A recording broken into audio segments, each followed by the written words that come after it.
Welcome to the Artista List Featured Artist of the Week. Introducing our guests. And look at that. Nice echo. I ruined the cold open, guys. See, that's what happens.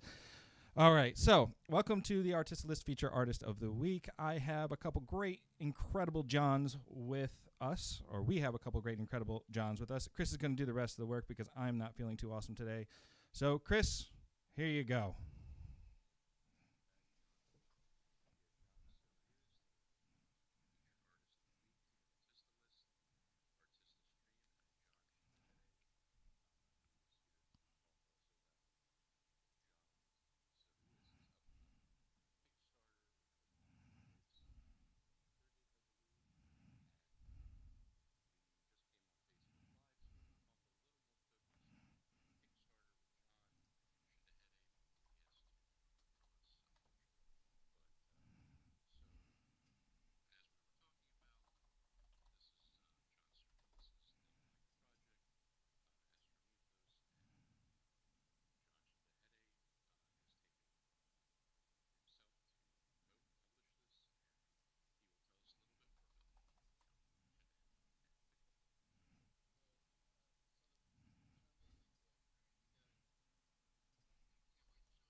Not gotten any books in a long time. Oh, I got a weird second there. Got a little echo there. Yeah, well, the Restream software seemed to knock out some audio for a bit. So let's go ahead and reintroduce everybody. George Travelos, thank you for bringing that to my attention. These things happen when you're streaming. It stinks. But it's here. We're running. So we have Jon Schindehette and Jon Sideriadis, and I said his name wrong again. So, Chris, just say hello, and then I'm going to throw their names up, and then we can start going, and Jon can tell us a little bit about Art Order. Sorry for the tech glitch, but we were on Facebook Live. We were talking to our featured artist of the week, Jon Sideriadis, and about his project Astromythos, which will be launching on Kickstarter with Art Order's guidance. Jon Schindehette, who's the founder of Art Order, the Art Order, and Jon Schindehette will tell us a little bit more. If you weren't on the first part of the broadcast, he'll get a little more in depth since he was just speaking about what drew him to Astromythos, and we had no audio, so we will try this again. Yours, Jon. Now I get to try and remember everything I said, right? Yeah. No, I was saying though, when Jon first pitched the idea to me, the book was just sounded amazing, and then when he started sharing some of the words and images that are part of the book, it was deep and it was rich and it was exciting and it was stuff that was fresh and new, and it was a whole new way of storytelling and a whole new way of bringing the imagery and the world together that was just like super exciting. And that was one of the reasons why the team here said, yes, we definitely want to do this. This would be so much fun to do. It'll be we think it'll do really well in the industry. We think it'll be great for the market. And we think it's going to bring a new voice to a very crowded industry already that will sit here to kind of push things aside and get out there and get heard, because we think it really needs that, because it's amazing. Wonderful. Jon, the artist, the creator, the world builder, tell us a little bit about it.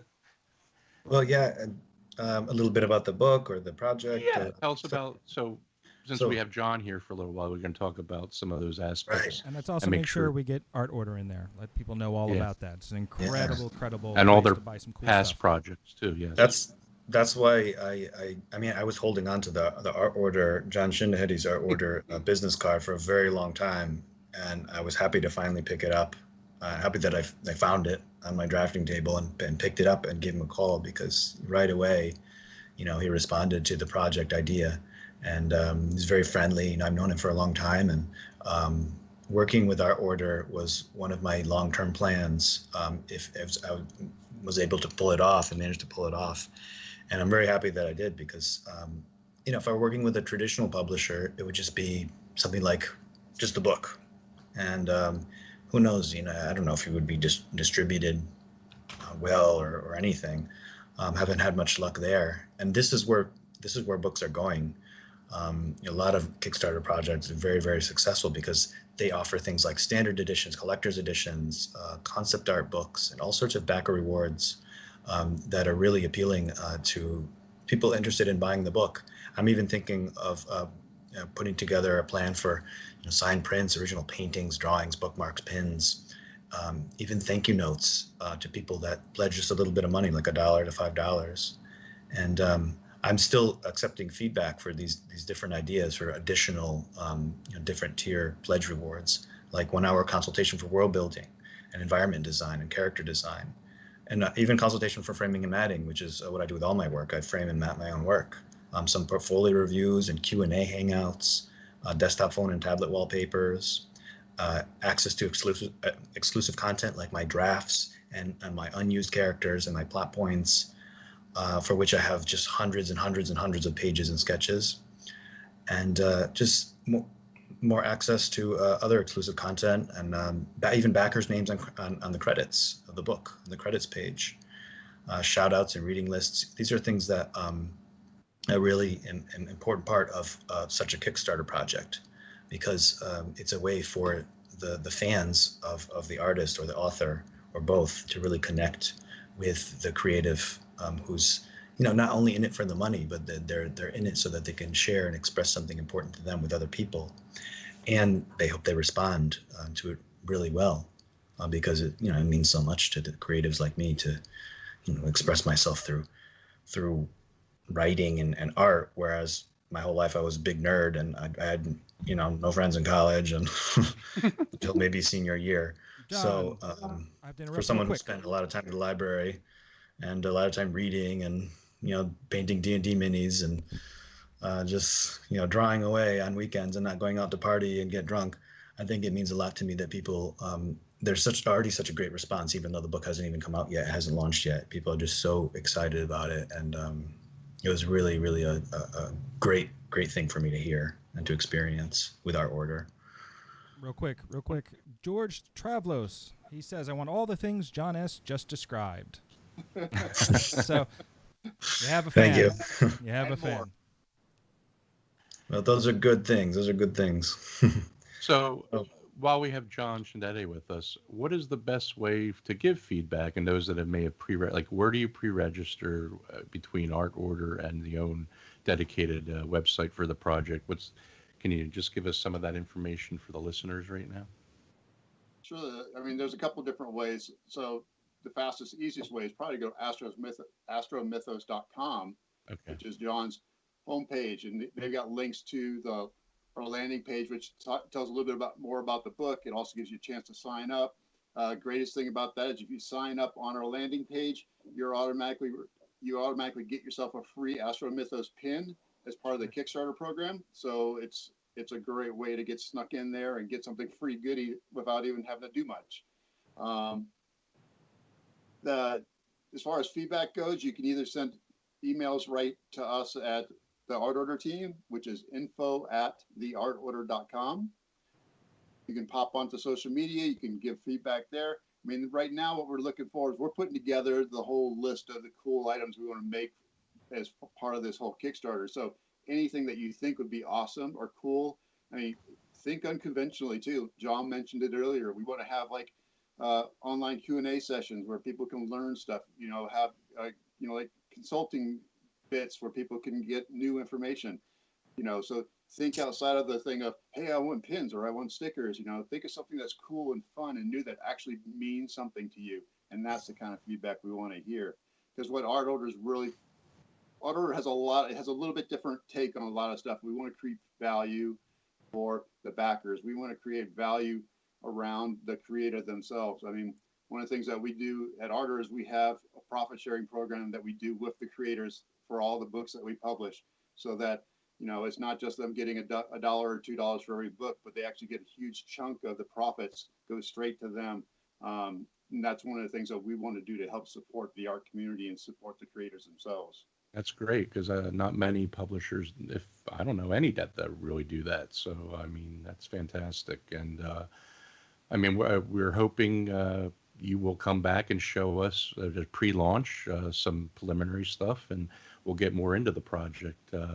But like they're saying, anybody listening now or viewing, please go to his website and sign up for the pre-registration, and you'll get that free pin. I mean, I already signed up, so I'm getting mine. I'm happy. Let's go ahead and spell those out. We'll throw them in the show notes, but let's spell those out. We have. Too. My manufacturer is so excited to make it. Oh, good. Spell out those websites for us, guys. All right. Well, theartorder.com is the art order. And astromythos.com. There we go. Okay. Very cool. Anything, Jon Sideriadis, getting back to the project itself, as far as even this Kickstarter, where do you see this evolving into beyond the Kickstarter? I mean, do you have a grand vision for this project beyond a book? Yeah, always. I tend to think really big.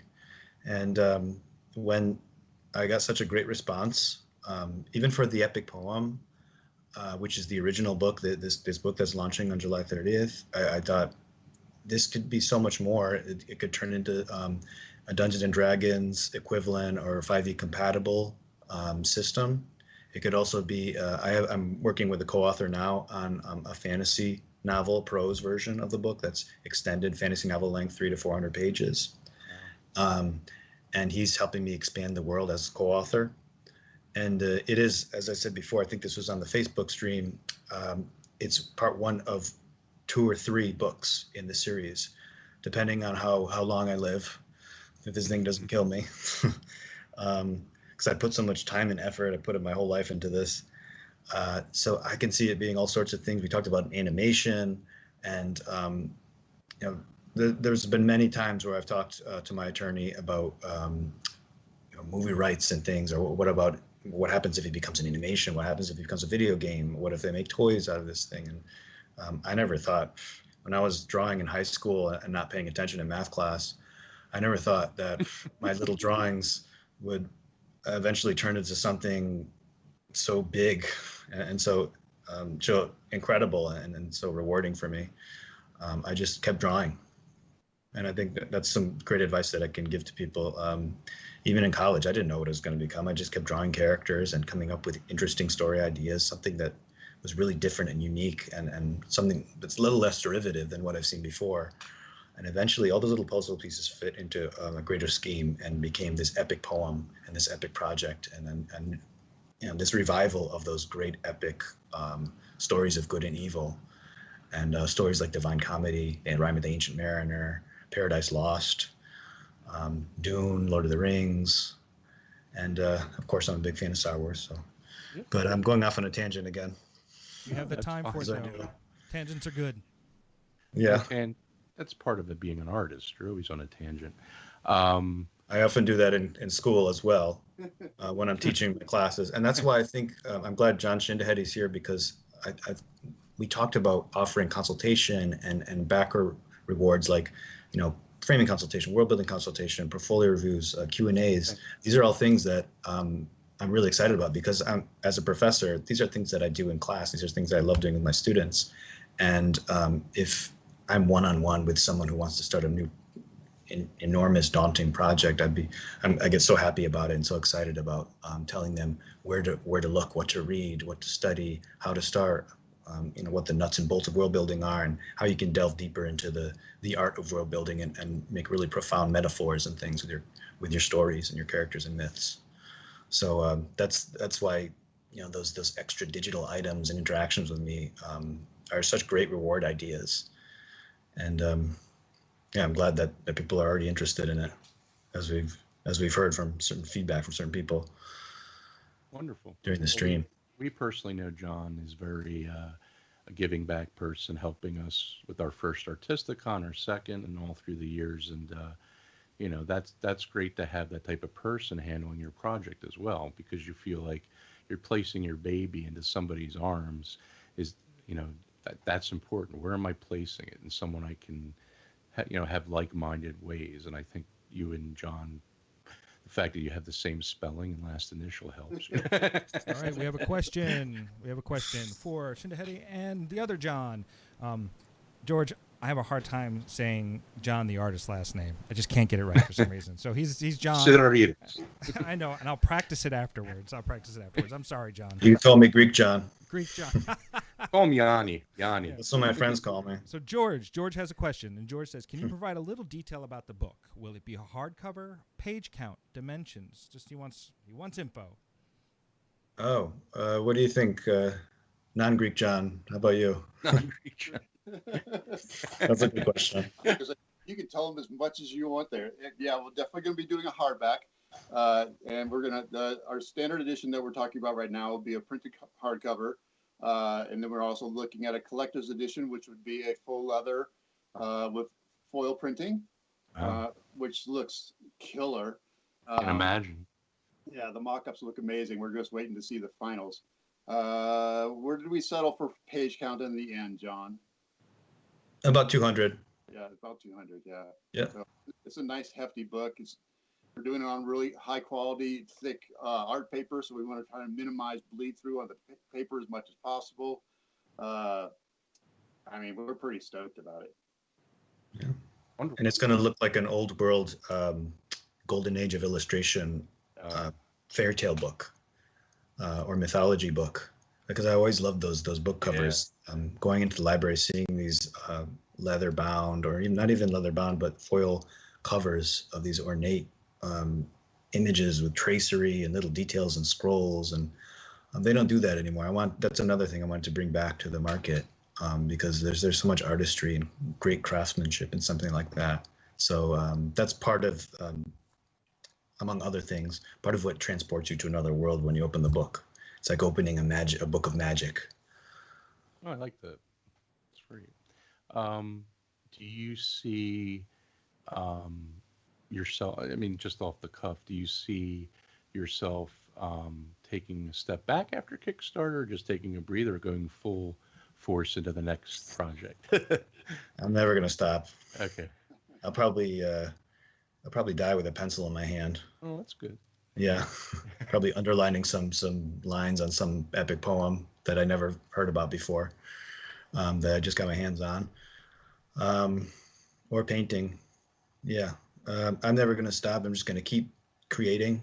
I keep making new characters and telling stories that just almost as a visual diary, or like a journal, because a lot of Astromythos was just me jotting down stories and things that happened to my life and abstracting them into something like a mythology, and taking metaphors in there and symbols and things. And it's a big self-portrait.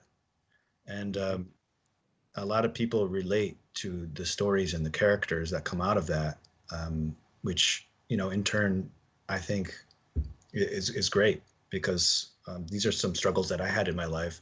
And then people reading the stories and seeing the images, they can relate to those because they've had the same struggles or they've experienced the same thing. So that's how the book, in my experience, has spoken to people even before it's published, through the artwork and through the passages and the manuscripts, that's gone through countless hands and countless eyes. And how do I publish this? And I don't know if this is marketable enough, but Jon Schindehette took a look at it, and like he said, he loved it. And I'm so happy that there was a market for it, because I showed it to one. I took a train all the way to Brooklyn one time to talk to a former employee of Tor Books, and she took a look at it in Grand Central Station. She said, "I don't even know how to market this. There's nothing like it.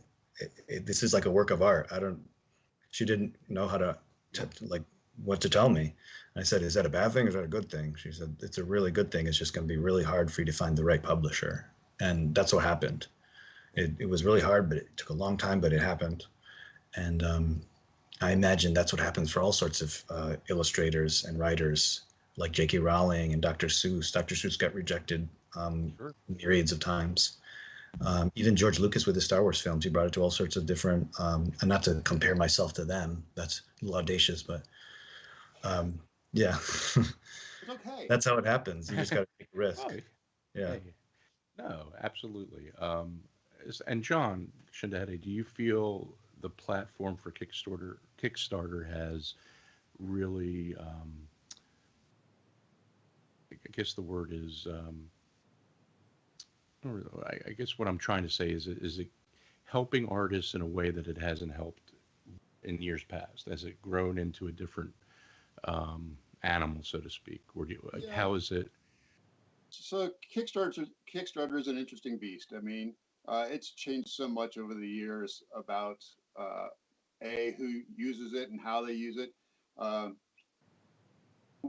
so most people use it as a funding tool to sit here and say, hey, I want to fund. I need to cover all my costs to sit here and create a product. So it's great from that aspect of working with creators, so creators can do their own bootstrap programs to sit here and get things created. Uh, on the art order side, we tend to use it more as a promotional tool than as a funding tool. For us, it's just a way to reach out to more people that we typically don't get a chance to talk to. Hang on a second. Uh, and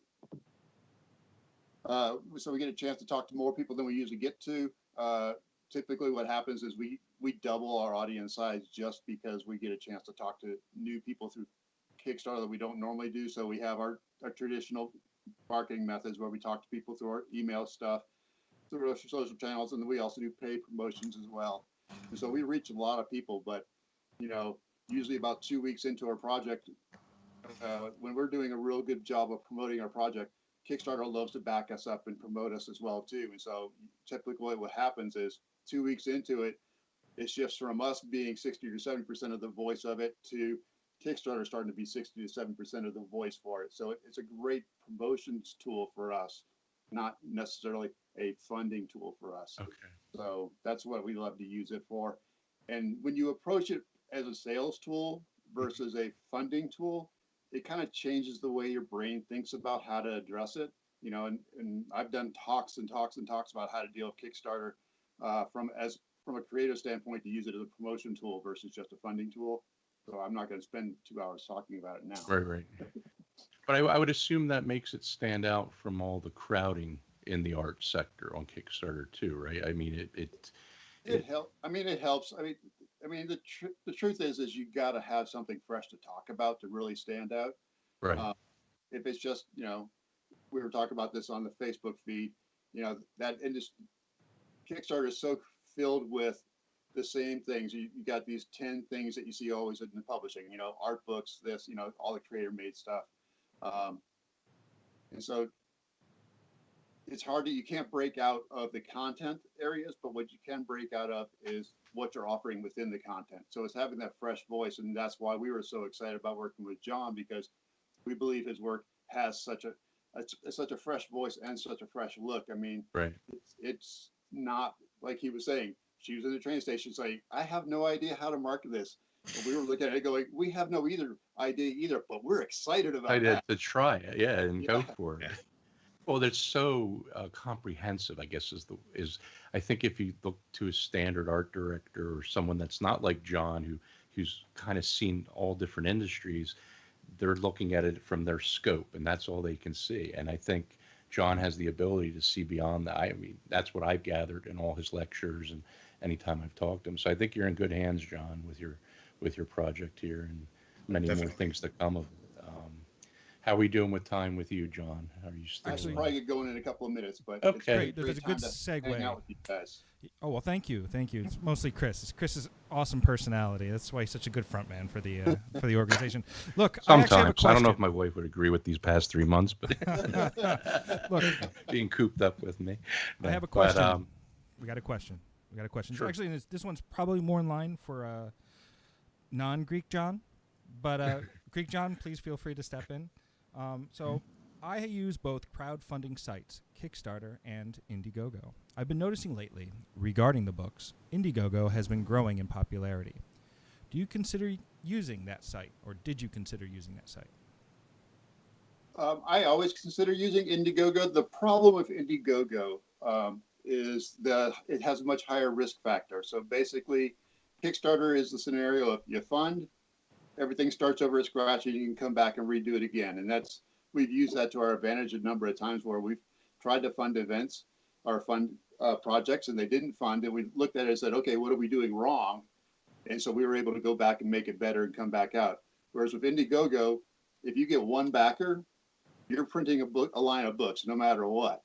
So there's a lot more risk, and from on the publisher side, where I've got to deal with a lot of inventory risk and a lot of costs that we put up front. That's the difference between a creator made and a publisher made. I put forward a lot of costs and money up front before we even start our Kickstarter to make sure that we're going to go out there as powerfully as possible. So Indiegogo has a lot more risk for me. If you're a straight up creator book and you can keep your costs really minimal before you go out there, that makes a lot of sense then. There's a lot of strengths to both sides of the fence, and there's neither one's really wrong. It's just really more about how best it suits your business model. And so for us right now, we primarily stick to Kickstarter. We are looking at doing possible follow-ons with Indiegogo for future books. We're not sure yet. We're still having conversations with them. Okay. Good. Great answers. Well, I think it's going to do very well. I know it's going to do well from a personal aspect because you launch it on my 50th birthday. So minimum is 50,000 being pledged. That's my guess. I think double or triple that. I thought you were going to do a 50 minimum. Yeah, not today. I got many other bills to pay. Not 50,000, but I'll definitely pledge nicely. There you go. But yeah, I think it's going to be wonderful, and I'm excited. I've known Jon I can't believe both Jons. It's like 7 years now, and where does time go? I don't know. But before Jon signs off, remember Astromythos.com, theartorder.com. Check out his other projects currently. They're wonderful, and he's launching other things. And he's great to work with. They have an idea that, like Jon said, let me take it to Jon and send it over to Jon and see what he thinks. That's Jon Schindehette at the Art Order. And you never know, you might have someone to work with on one of your unique project ideas. And a quick plug for Art Order. Sure. We are actually looking for creators right now. We just launched a new art and stories call for our new book that we're going to be doing called When Robots Dream. And it's a great, wonderful book that's going to be focused on robots, both art and stories. We've got an amazing jury that are going to be judging it. And if you want more information, contact us at info@theartorder.com and we'll get you hooked up. Great. That's wonderful. I know I'm going to be submitting, and hopefully, I know a lot of people will. They always do. These are just great projects. One more comment. So from our friend George, I'll be backing day one. Oh, awesome. Exciting. Oh, thank you. All right. Well, we'll continue with Jon Sideriadis, and we thank you very much, Jon Schindehette, and please stay safe in this time, healthy, social distance, wear a mask, and good luck to everything you're doing. And we love you. You're just a great person overall. Love you guys too. Be well. All right. Thanks, Jon. Okay. Bye-bye. Talk to you soon.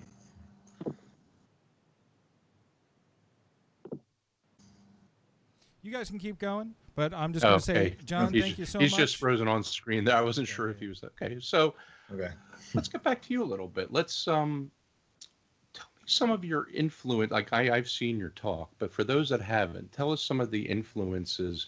I know as a child, like you have that He-Man poster behind you. That was a huge influence. So tell us a little bit how you got into drawing and becoming a world builder. And let's delve a little bit more into that. Well, you're right. I put that original watercolor painting up there by Jorge Farfan, one of my really good illustrator friends, because ever since day one, I've loved stories. I've loved these magical worlds and characters and things. And I mean, that came out way back in the 80s when I was just a little kid, watching Thundercats and Gummy Bears and Fraggle Rock and all those great Jim Henson storyteller shows. Just great stuff. So storytelling, for some reason, it just always struck a chord, and I was always drawn to it.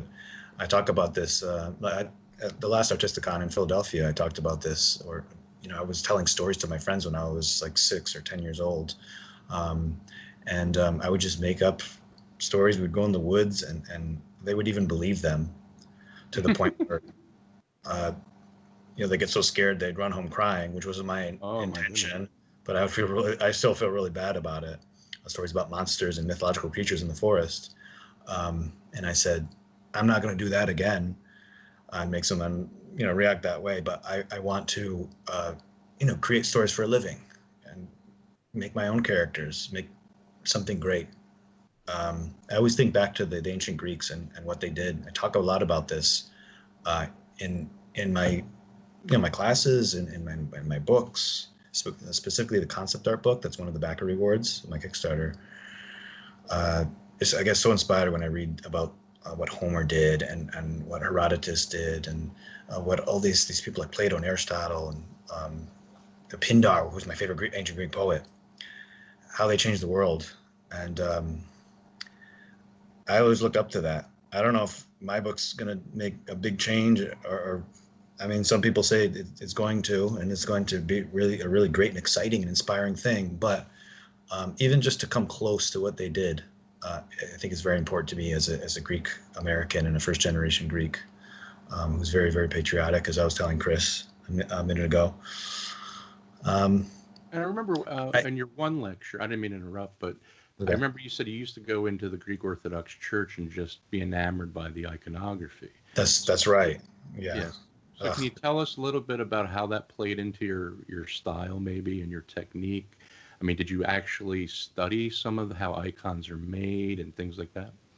So much went into the creation of this world that I wrote and illustrate, and a lot of that was the artwork, developing my own style. I had to, of course, develop my own writing style so that I could stand out, because there's so many books out there. But that Greek Byzantine artwork that I saw in the church, and that I later saw when I taught painting and world building in Greece and all those little monasteries, it just blew me away. Whereas, in our history books, you just see a couple of those early Christian art pieces, and those are good, but you got to go to Greece and see the icons in these blown up churches on Mount Olympus that were destroyed in the war, and they're still standing somehow. Where you can find these glorious pieces with such artistry and craftsmanship, and those are what really inspired me, going on those vision quests and finding those pieces, in the land of my heritage, bringing that to the illustration world and bringing back the Book of Kells like text and illumination and manuscript paintings that I see in Byzantine work, bringing that back and making even a typeface out of it, really set my work apart from others, which was my ultimate goal, and it was very, very difficult to do. But those illuminated manuscript pages and those icons of my characters with gold leaf are a product of me learning how to do it the old-fashioned way first, and then adding a little new spin on it. Sure. For instance, I went back with a double boiler, and I double boiled some rabbit skin glued gesso and put it on my canvas on some oak, and I used egg tempera to do some iconography paintings, old school, like just in the style of the Byzantine iconographers, the same style that they used a thousand years ago, right, in Byzantium. And then I added oil paint, and I added meteorites and all sorts of different other artistic mediums to the mix to make it a little newer. And I painted on board. I mounted my drawings to MDF board and made icons of those, and added some raised gilding and all sorts of. So I did, to answer your question, I know I'm a little long-winded, but this is great. I did actually go back and learn. It took me 10 years to master gilding, and which always makes me a little upset when I see artists online posting pieces that are not actual gold leaf, but they call it gold leaf, right, because there's a huge difference. And it's very, very, very difficult thing to master: punching, raised gilding, and even water gilding, all that sort of stuff. So it took me a very long time to master that. Then I got into meteorite inlays and sculpting and low relief and all sorts of little nice individual touches to my pieces. And so people like John Bauer, Da Vinci, Doré, Durer, Bosch, Pontormo, all these guys had a huge influence on my work. Bernini, Nielsen, Tengren, Kittelsen, John Anster Fitzgerald with his Victorian fairy paintings, ancient Greek, Byzantine, all this stuff that I taught as a professor of art history for 3 years, and that I found in libraries and things over the years really, really inspired my work. So I dug really, really deep and looked very, very far back into history, art history, and into the history of writing to find just something that I can borrow and bring back and sort of concoct into a new style in the form of an epic illustrated novel. And that's why it took 20 years to finally get it published. Sounds like as a world builder, you're combining aspects of a researcher, an anthropologist, an archaeologist, bringing religious tones in. I mean, you're bringing in so many aspects to create a world. This is a project that's going to take time, but it's finally paying off. That you've come to a point now where you can see the complete final piece. And well, as you said, it's part of a trilogy, so I'm very interested to see how this unfolds. I do see this becoming something more than just a book. I mean, every time I see the displays at IX, it's just so much emotion, so much story within these images that it could lend itself to many books or stories. And animation would be wonderful too. I just see this animated into something very interesting, even live action. I mean, it's just wonderful. Sean, do you have any questions about Astromythos? No, I don't. I wish I did. I'm monitoring things. I was listening to Jon. I really like Jon's answer, and I think it was really well received by George and anybody else that's watching about Kickstarter versus Indiegogo. I think there's a huge disparity there, and I don't have a preference over either one because I've never used either one. But knowing that you have the option of potentially bailing out if you don't meet the metrics that you need to meet. I think that's a really important factor because ultimately, I know for someone like myself, if I were to create a comic book or if I was to create a book of illustrations, I wouldn't have the ability to back 100 books or whatever I would need to get a minimum printing from a printer just to fulfill 1 or 2 books. So I just want to reach out and say, Jon Schindehette, that was a really key piece of information that I think is really important to anybody that stumbles upon this and then begins to look at potentially using one platform or another.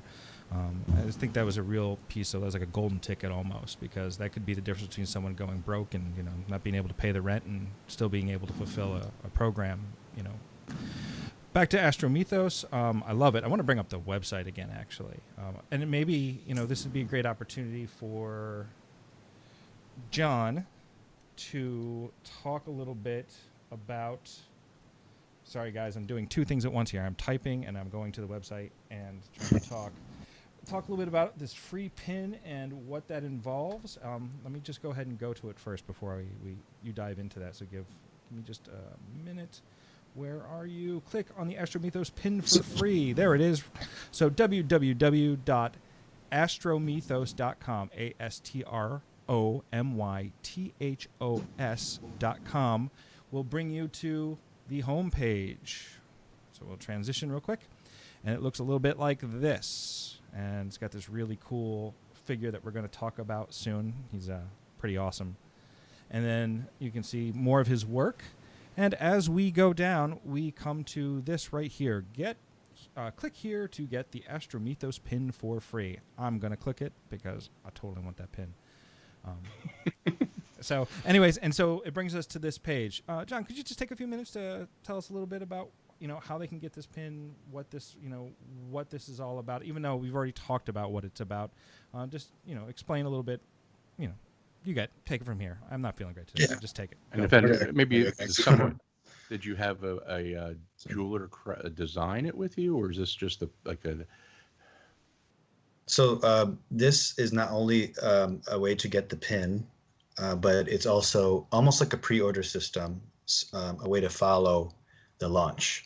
At the bottom, there's a ticker, tells you how much time there's left until the book launches on July 30th. There's all sorts of quotes from people like Brian Froud and Wendy Froud and J.M. Lee, people who've worked on Netflix and for Star Wars and for all sorts of different movie companies and Labyrinth and Dark Crystal, and people like Sam Flegel. A lot of really good friends of mine who were nice enough to write some quotes. But the pin itself is the arrow of time in my book. And if you click on this link here, if you come to this page and you just enter your email address there, it's a way to follow the project and be ready and be notified when the launch happens, so that you can go on launch and back the project. But you'll get a free pin, and that's something new that Art Order, my publisher, is doing. They're offering one of the what was supposed to be an initial backer reward, the pin, now instead of later. So it's really cool that you automatically get something for free, and that something is a very important part of the book. It's the arrow of time. I call it the chronovelos, which is Greek for time arrow, as Chris knows. And that's a very, very important part of my book. I can compare it to something like the Mjolnir in Norse mythology, or Odin's spear, or the Aegis in Greek mythology. It's a very, very important relic and magical, powerful item that is actually it represents the course of time. So it plays a large role in the book, and it's the only thing, the only weapon that can slay black holes. And those are the villains of the story, the black holes. I'll play your trailer right now just so people can check it out. So keep going, keep talking. It's both a weapon and a symbol. And I was saying earlier in the Facebook stream in part 1 that this is a story of good and evil. And to me personally, I think there are too many stories. They're great. Don't get me wrong. There's some great storytelling and writing and filming, but there's too many stories of these morally ambiguous characters that we have to follow that are just really, really despicable people, which is a very interesting storytelling tool. But just like any other storytelling tool that's overused, the pendulum has to swing the other way at some point. And when I was growing up, there was a lot of stories about good and evil, Star Wars and Lord of the Rings and things like that. And I feel like I want to bring that back as part of what I'm bringing back with the fantasy genre and the storytelling world. So essentially, the stars are the good guys, the black holes are the bad guys, so to speak, the villains of the story. And the stars struggle to find a way to destroy them, to vanquish them. Well, they take away the light, the good, I guess, so to speak. Yeah, that's the goal. Yeah. The stars appear and they bring light to the universe, and the black holes don't like it, so they want to get rid of them and make it dark again. In like layman's terms, that's the best way to put it. But it's don't get me wrong, the story is really, really eloquently written. It's written like an epic poem, and it has hints of Shakespeare and Spencer. And those are my writer poet heroes.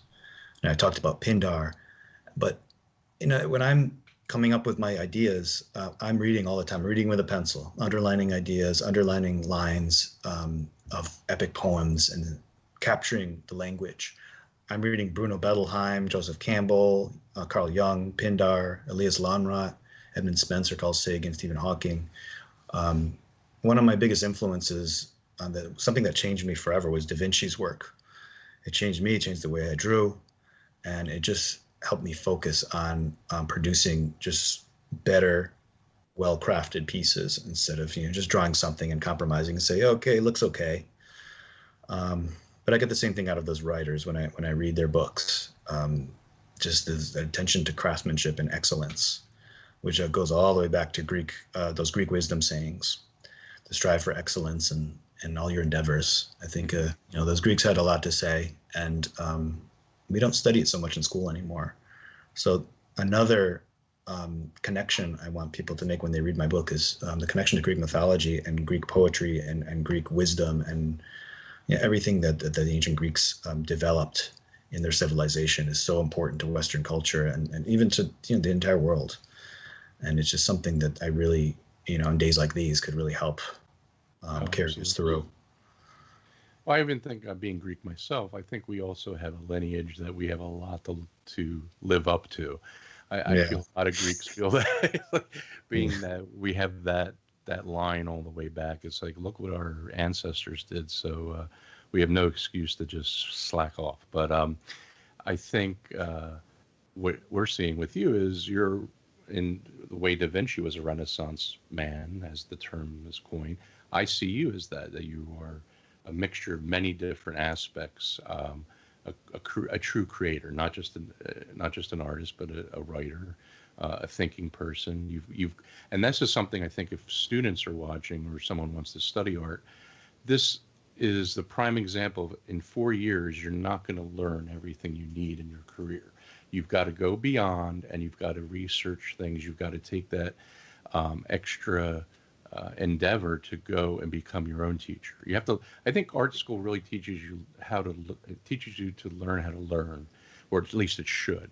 You have to be a teacher to yourself at times and pull and glean information from different aspects.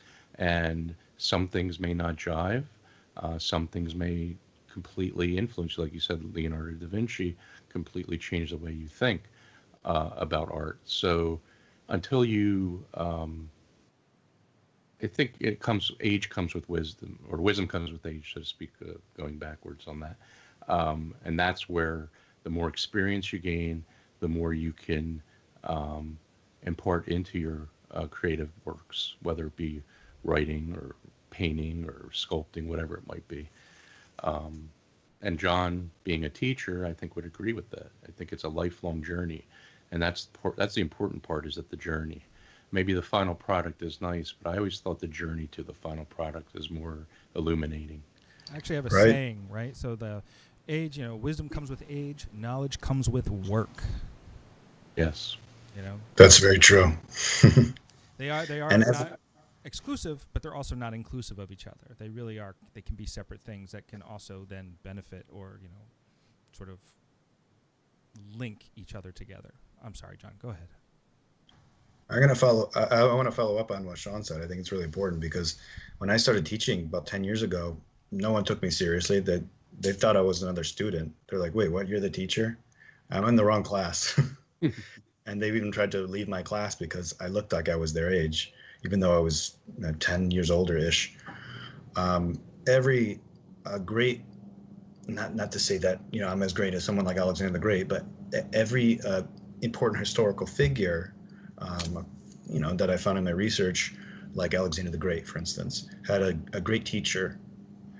He had Aristotle as his teacher. Like, what's better than that?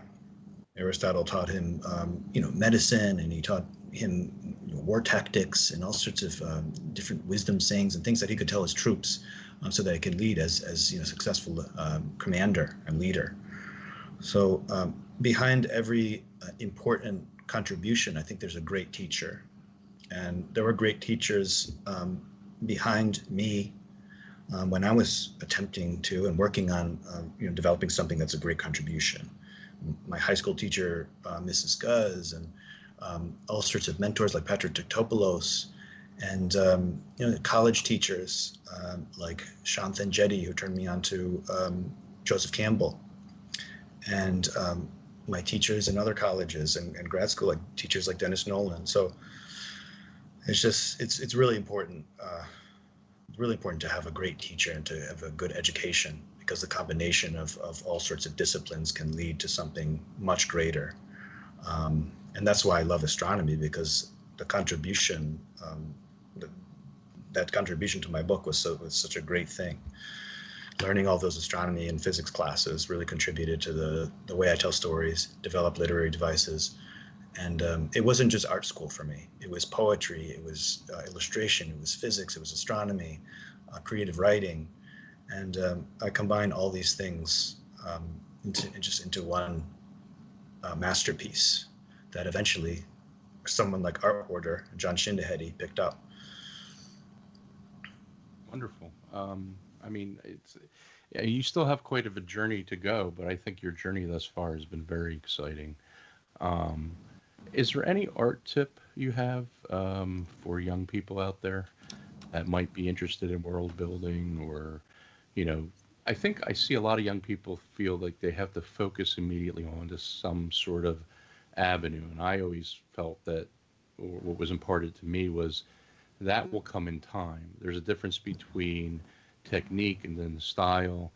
Technique is the tools you use and how you employ them, and style is your personal signature. But I feel a lot of them get hung up on, what's hot at the moment, or what's, I should do this instead. And then they kind of change paths and go somewhere else. Any advice that you have for fledgling artists or someone looking to get into this field? Well, that's a very tough question because it depends on whether they want to be an illustrator or whether they want to be a writer and illustrator. But my best advice is take better care of your teeth. Make your bed. Just show up, turn things in on time, be kind, be nice to people, and it'll open doors for you. Just be professional, dress the part. Just make friends, go to shows, go to conventions, make friends with the people there.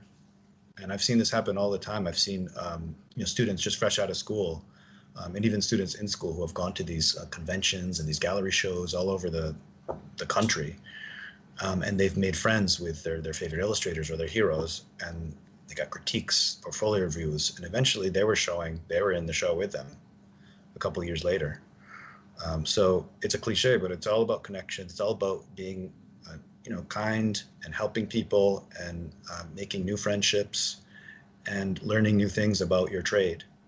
That's probably some of the best advice I can give you, but it all starts with a good education because your teachers are the ones who give you structure, direction, guidance, and connections in the first place. If you have good teachers, which is actually a whole nother That's true. conversation. And I'm actually going to use this to segue into asking Jon, as a professor at what I think is a very good art school, and you have some really great teachers there. You got Wenzel and yourself, and I'm totally smitten with Wenzel. I mean, at IX, I just sat down and just listened to the wisdom that he just pumped into my brains, and he did it, with such humility and passion. I mean, it was such an amazing experience. I really can't say anything. I can't give any higher acclaim to the guy because he's had a really cool career, with some major and IPs, but he was just like the coolest, nicest, like I said, humble individual. So while we're on that topic, and I'm gushing, I'm fanboying over Wenzel. He's just one of those people. Then you just know that you have like this amazing gem, and you can't like gush over it. So, and I'm going to use this time to change some slides around because Jon Schindehette isn't with us here. So take your time. What can somebody do to find a school that's going to meet their needs? They're going to get a lot of stuff from guidance counselors, whether it's a state school or a dedicated art school or an accredited university, that does arts. There's a lot of different paths you can take, and it's all very expensive. And while I believe that there are moments of it that can be indispensable, I do believe for the cost, sometimes perhaps it's not worth the cost. And that's dependent on the school. So for somebody that's out there looking to find the right school with teachers like yourselves, besides going to your school, which I would highly recommend, what can they do? What steps can they take? Because I don't necessarily think they're going to get all the information they need from a guidance department in both a high school level or at a college level. So suggestions, thoughts, run with it. Let's say you're a high school junior or senior, and you're thinking of going to art school, or maybe a school that has an art department, or a college of art and design, something like that. What you're going to want to do first is set your application apart from others. Try to look more distinguished and do things like enter art programs, enter the Art Honor Society if you have one, join the drama club and start painting murals and making things. Offer to design the school yearbook cover, offer to design one of the 4K t-shirt races that the school sponsors. Do anything you can to get all sorts of, meaty things on your resume or your application as a high school student going to college. These are examples of things that I did that my parents pushed me to do, and they were right to do so. that really helped me stand out. And I could tell you, this whole book is an epic poem, and it's like this Shakespearean story, and it's eloquent and all that. But I didn't do well in my SATs. Not everyone does well in their SATs, and that's one of the things that's not going to get you into your college of choice necessarily. It's oftentimes for artists and creatives. It's not, standard 9 testing isn't everything. It's what you do with your time, what you do outside of school, your portfolio, and how great your work is. And that carries over into being a professional illustrator, an artist, and concept artist, because a lot of these, even the video game companies, they don't care about your SATs. They do care about your work. And that's not to say don't get good grades, because, if you get good grades, that means you're applying yourself and learning, which, could become the product of something great later on, your own IP. But some of these video game companies look at two pieces in your portfolio and they say, okay, this guy's great, let's hire him. And that's what it comes down to. This person has a couple great portfolio pieces out of 10 that's maybe worked for some other great company or interned at some just well-known establishment. That's what it takes. It just takes a lot of doing, not just relying on grades. But it also takes a lot of research. You have to find the school that suits you. Look at the teachers that teach there. Look at their program. What's offered, what's not offered. Does that correspond with what you want and what you want to learn? And what did the teachers do at that school? Did the teachers written an illustrated book? Have the teachers worked for Marvel? Have the teachers, worked on DreamWorks films or something like that? So that's probably some of the best advice I can give. Of course, now's a pretty bad time for schools everywhere. I was going to piggyback on that question to say, being an instructor in this environment and working remotely, has the administration talked about what they foresee the next couple of years? Is it going to be a mix of remote learning, possibly on-site distancing? I mean, have they even approached you with that kind of knowledge? Everything's lack of. Everything's changing. Everything's going to change. Yeah. Nothing's going to be like it is. When I and the students set foot back in the school, everything's going to be different. Yeah. There's going to be, I think, a combination of maybe 50-50 online learning and in-class learning, in-person learning, to the point where let's say I meet twice a week with my students. One day will be in class. The other day will be maybe remote learning. Yeah. Or this class will be split into groups. So everything's changing. The whole culture of community and teaching and academics and curriculum is completely changing. We're working with all sorts of programs like Canvas and Zoom, and a lot of teachers have to develop an entire online class before they go in the fall and teach it in person, just in case, because there might be a second wave, since people aren't being very safe anymore again. So yeah, the teaching environment is going to be much more online henceforth. Going forward, it's going to be the online component is going to be a huge part of teaching, and there's going to be all sorts of crazy platforms that we as teachers have to learn probably every month, but it's worth it for the students in order for them to learn as much as they can from us. So that's going to be tricky. It's tricky for us as teachers. It's going to be difficult and challenging for students trying to get into their college of choice, because a lot of schools are eliminating programs and majors. So it's just very, very challenging and convoluted time where we don't really know what's going to happen. But we're starting to see the light at the end of the tunnel, at least. Yeah. And at least by me personally, I'm trying to proceed with caution and not be too complacent. Hey, George, we'll get to your questions in just a little bit. Please don't go. I just want to also let you guys know that the first slide's ready to go. Okay. Is it up there yet? There we go. Okay. So we were talking about this piece in the previous segment. Want to tell us a bit about it again? So this is definitely my most famous painting, and I say that I base that on the reaction people have when they walk up to it or they see it, whether in person or on my banner or something like that at a convention, or even online.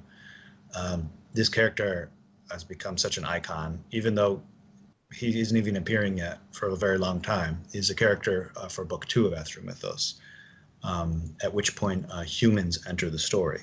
Because the first book of Astromythos is the creation myth of the stars and the moons and the comets and the planets and asteroids as these anthropomorphized characters, which is a story that has never really been told in depth before. And that's the golden thread, the common thread of my Astromythos timeline and storytelling world.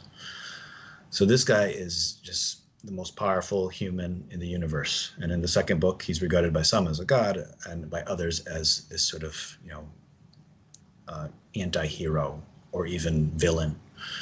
And he's the first one to leave to sort of transcend the boundaries of the galaxy and leave the galaxy of the humans who exist in the world of Astromythos in the book 2.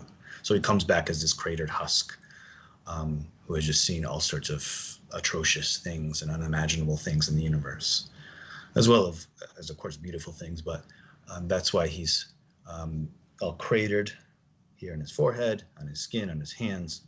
He bears this or wields this cratered sword called the Pantocrator sword, and holds this astrolabe, which is a symbol of exploration. And his name is at the top in modern Greek, written in modern Greek, but with Byzantine font, a Byzantine-esque typeface that I developed for my artwork. And it says the great Photios, which is like the great fire or the great flame. And Photia means fire in Greek. Right. And the gilding that you did on this, how long did that take? This one was very challenging. This is one of the most challenging gilding techniques, hands down. It's laying down several sheets that come out of a little booklet in a booklet of gold leaf together and making them look seamless. You're rendering it so that it looks seamless with your little brush, trying not to scuff too much.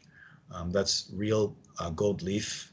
It's very thin. If you blow on it, it crumples up. You lose $5 in an instant, in a millisecond. So you got to close all your windows and make sure you don't breathe on it. And there's a little subtle transition, which is, I think, one of my favorite parts of the piece, between shell gold, which is paintable gold, almost like a gouache, but it's real gold, that transitions into the leaf, which is a more hard metallic surface, a different material, different medium. And then I sealed the gold leaf and I painted on top with oil paint. I painted the letters, I painted the halo, the little stars, very meticulously, so that I didn't, make any little errors or anything like that. And the rest is oil. So do you have to let the gold sit for a while? How long before you can paint on top? Do you seal it anyway, or just right on top of the gold? Right when you're done polishing or burnishing the gold leaf, you can just use a little bit of metal leaf sealer. Okay. I use Mona Lisa brand sealer. You seal it, and then after about half an hour to an hour, you can paint right over it. And I usually put a few coats of gold leaf down, a few layers, because you get a more brilliant shine and a stronger surface. That's phenomenal. Well, let's bring a second piece up, Sean. And we were talking about this as a love piece, a Romeo and Juliet theme. Do you want to tell us a little bit about this, a little more in depth? This is a love story. It's meant for book 2. It's called The Astral Autumn. And it's a story about these two characters, one of which is a star-like character, and the other is, an earth-dwelling character, a terrestrial character, as you can see on the right. And these characters are these star-crossed lovers, one of which is from the earthly realm, and the other is from the heavens or the outer space, the universe. So although they want to, they really can't connect. And it's a story of the autumn of their relationship, and rebirth, death, such themes that I developed when looking at stars and trees. I mean, stars die, they have these beautiful, colorful deaths, they explode, and all their sheddings create new versions of themselves. Trees, when trees die, or at least lose their leaves in the fall, they have these beautiful sheddings, just like the stars, that generate new trees out of nutrients and things that go into the ground. So they both have these beautiful, colorful deaths, And I wanted to use that as, sort of a parallel story or subplot to what's happening between these two characters that are sort of, going through a death, but eventually go through a process of rebirth when they part ways and start anew and, make a lemonade out of lemons, so to speak. So it sounds a little complicated, but these are all the little layers that go into my story, which when you read the story, just read as a typical story. You're not reading all the layers. You're just reading the text, and you're showed what the story, how the story progresses, and you develop your own interpretation based on those hidden layers that I described earlier. Great.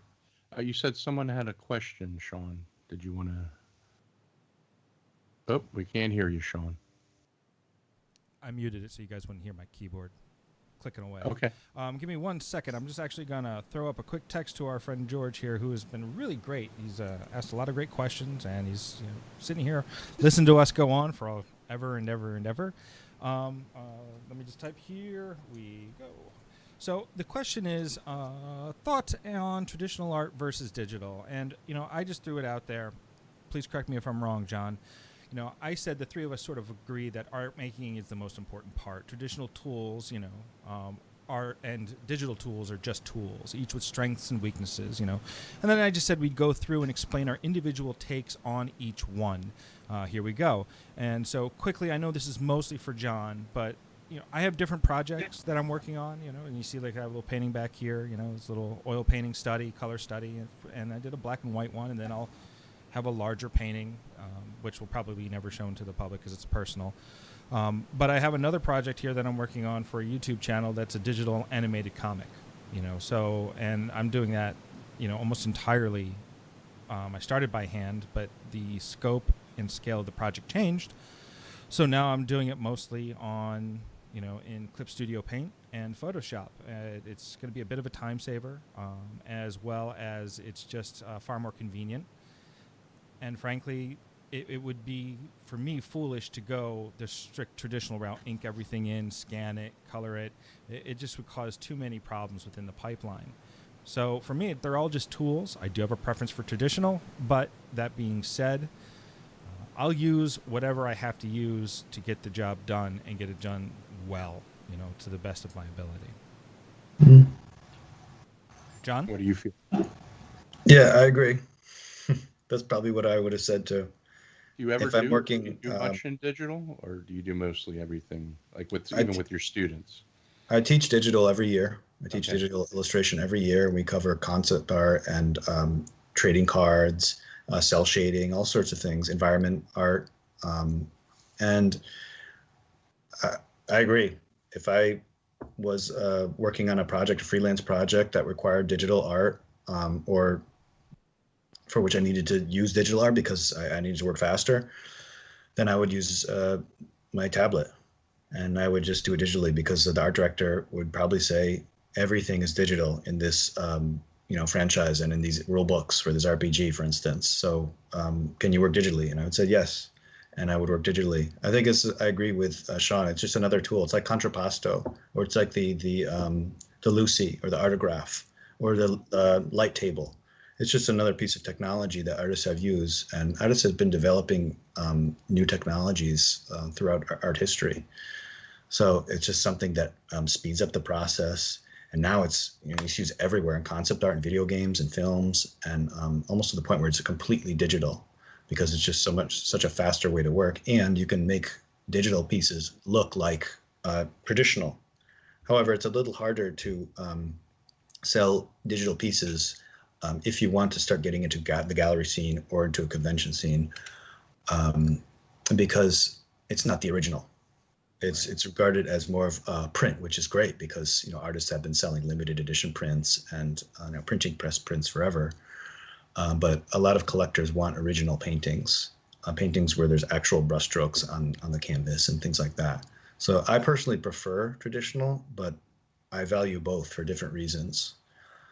Because I'm one of those people who just, produces this traditional artwork that looks dated and looks like it, could have been done way back 100 years ago or something like that. Just because my book is this ancient tome or this setting that takes place a long time ago, and I want the art to reflect that. That's why I chose not to work when I developed Astromythos, not to work digitally. Okay. It would have taken a lot less time, but There's a lot of I wouldn't get considerations the to same take into effect. account, I don't hear you. You're Sean, you're saying, but we're not hearing you. Right, because I'm not talking into the mic.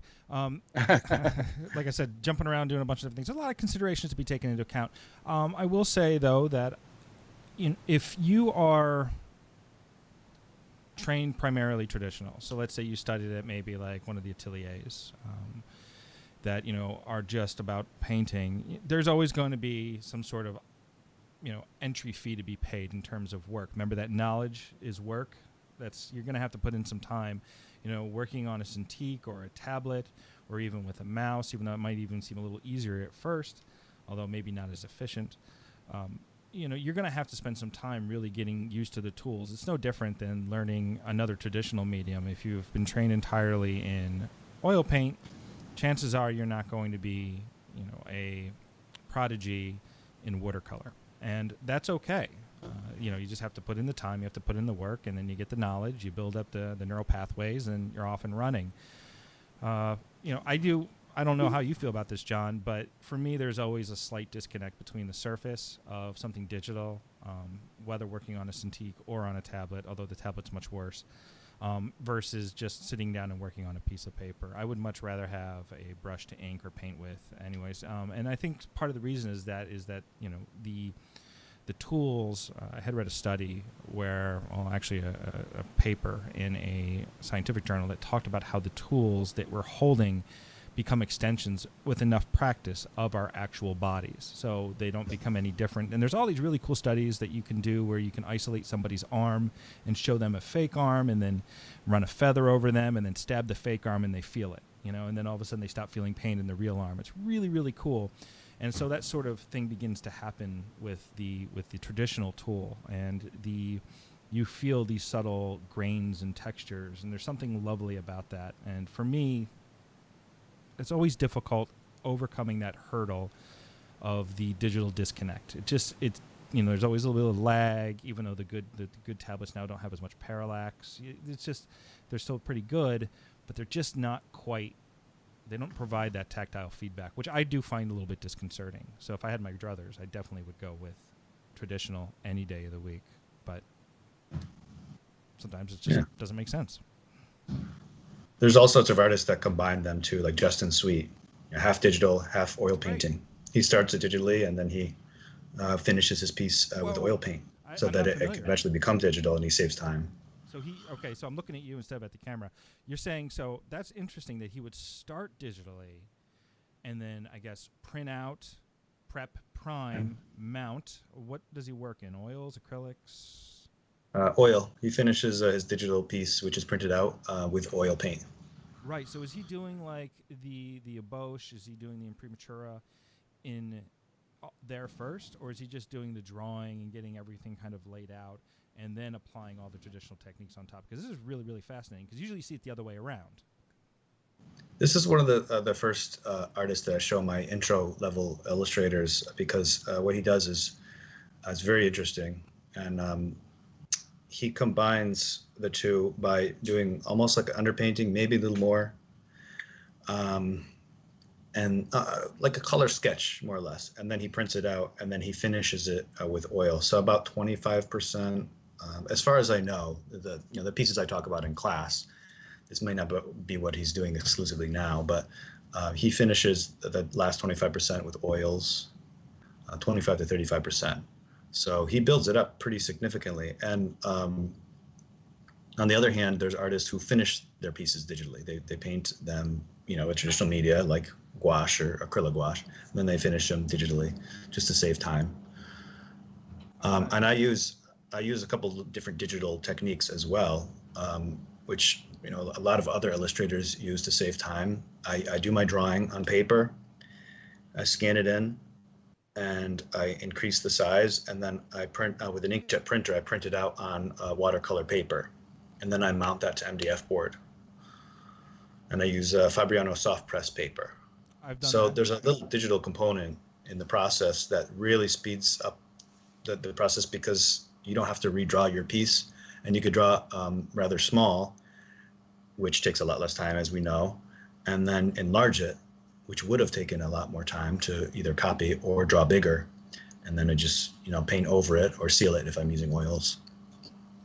So I actually want to just bring this guy up. I know this is, our streams are always about the artist, but anytime we have a chance to introduce people to somebody new, this is the first time hearing of this guy, I just want to make sure I have the right artist. So you're saying Justin Sweet is his name. It's JUSTIN SWEET? Yeah. And I'm hoping we're not going to violate some copyright here. We're not going to offend anybody. So does he do... He has like a picture of like an Indian on a really cool, or Native American, I apologize, or some sort of indigenous individual on top of a really cool like horse with like a skull. Is that... I should just bring it up. Let me just bring it up and we'll see what happens. Is this the gentleman we're talking about? Yep. Oh, yeah. His work is awesome. Cool. So he saves a lot of time because he uses that process. Wow. And I've been following his work for a while. Oh, that's beautiful. I mean, it's creepy. And, oh, man, look at how much he just is able to evoke with such a simple monochromatic palette. Man, that's good stuff. I love it. We could talk about him all day. Let's go back to Astromythos and maybe show up that next piece of work. Yep. Okay. Next one. Are we up? We should have the fall. Did we get that one already? Yeah, we need the third. I think we're on the giant, All right. the third. Here we are. Yeah. There it is. This was the piece you did for a gaming card that didn't go to print, right? Right. So this was for a trading card game. Way back when I graduated college, I had a couple commissions going already, which was nice.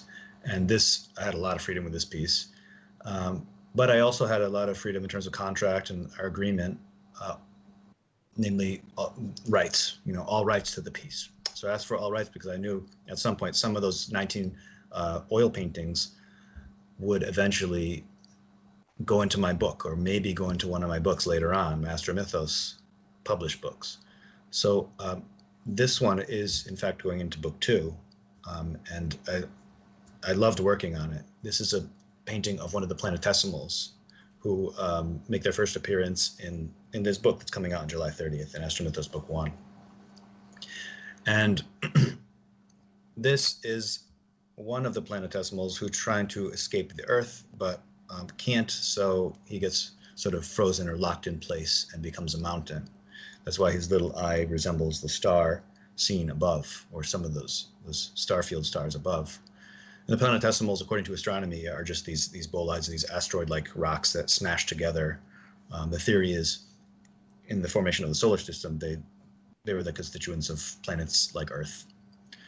So this character, being one of those, is trying to escape back to where it came from, but can't, so it becomes one of the mountains. And those are almost like the giants of the Astromythos universe, like the frost giants of Norse mythology, or the Titans in Greek mythology. Now, do you notice since this has evolved over years, have you approached each piece of art in the same manner, or you approach it differently as you pick up technique and skill, or what do you feel? Everything's different. Yeah. I'm one of those people that loves learning new techniques every year, even sooner than that, every chance I get. So I'm always learning different techniques and ways to speed the process up, different mediums. I just recently picked up airbrush. I learned resin pouring and acrylic pouring and all sorts of things like that, wood burning. So I worked a little bit of wood burning into my last piece for Seth. I don't know if you saw it, the Seth portrait of him and his wife. Great. So that was a little wood burning and some flat gilding, but with a little bit of an indentation where I burnt into and almost melted through the wood to inscribe the letters. But every piece is different. Every approach is different. I try to keep at least the visuals consistent, because if they're going into a book, it has to look like it's done by the same illustrator, unless otherwise stated, like a compilation of different artists. So I wanted the pieces to be cohesive and look like they're from the same congruent cast of characters and settings. So a lot of the paintings in Astromythos are all sorts of different mediums. Like I didn't paint everything in oil, for instance. There's a lot of acrylic gouache, there's colored pencil, there's ink, there's oil, there's regular gouache, there's acrylic, there's meteorite, there's gold leaf, there's shell gold. There's almost everything. That one that's coming up in the video feed right there is acrylic gouache, which is my favorite water medium. It's totally fun. I was hesitant to try it, and then I picked some up a little while ago, and yeah, it's great. It's so much fun. It's magic. It's one of the easiest now on my materials list for my students. I'm glad, Sean, that you like it too, because on my materials list for my students every year I threw acrylic gouache on there, whereas before it was just something else, like just watercolor or maybe a little acrylic. Because it's very easy to learn. You could do almost everything with it. I paint with it like I would paint with my oils, and sometimes people can't tell the difference. It's very forgiving, and it's just a great medium. And I can thank Liz Alba, my good friend Scott Murphy's wife, for showing me and introducing me to the medium.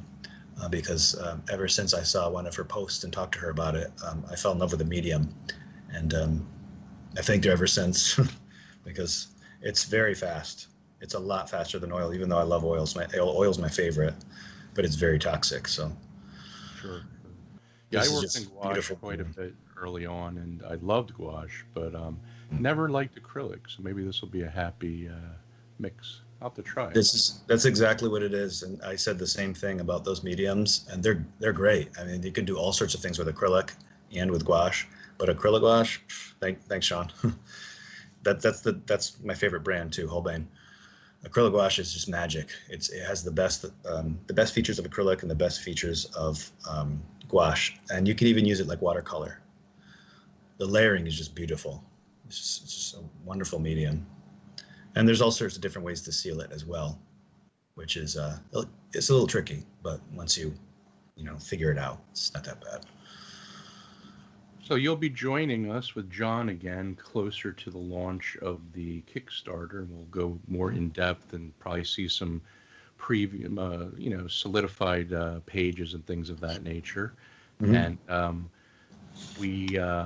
we learned quite a bit about you and your method of working. Is there something you would want to, before we sign off today, impart just to the public? Anything, whether it's philosophical, art related. One last thought. Well, I'm just going to go back to what I was talking about before. Help each other, be kind, share your artwork with the world, create something special for someone in need, and just, try to make the world a better place. Yeah. In whatever way possible. Even if you aren't an artist or a writer, there's always something you could do to make a positive change in someone's life. I agree. And I've been talking to friends who are going through some stressful times, and I always say, try not to stress over the things you can't control. I mean, there's a lot going on in the world, but there's things we can control and there's things we can't. That's true. Focus on the things you can't, and don't worry about what tomorrow brings. Focus on the now, and just try to live your life with kindness. I agree. It goes a lot further than harboring onto negativity. So it's a sad world when kindness is seen as a weakness. Yeah, unfortunately. Yeah. But that goes back to the old good and evil story.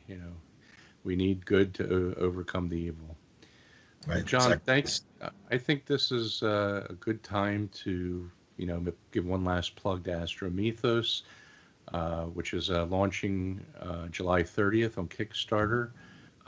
You can go to astromythos.com, astromythos.com, and you can get a free pin. Can't hear you, Sean. I know you leaned into your microphone. It's because I constantly mute it so you guys don't hear me clicking. It's in the chat. So, no, go ahead and say it, but it's in the chat. Okay. And you can also go to theartorder.com. And we thank Jon so much for taking these couple hours out of his day to spend time with us and talk about his his methodology. He is a person, as an artist, as a philosopher, author, you name it. He's a true Renaissance man, and the world is better for it.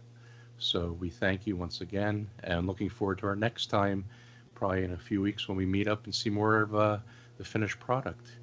And thank you. We wish you all the. Go ahead, Chris. See, there's a problem. You never know when to like step in and say something. So you're always Yeah, like, it's not like interrupting Zoom somebody where else. it lights up the box. Yeah, I feel terrible. No, and like, we- cut you off. Go. we wish you all the best, and I assume you finished your semester.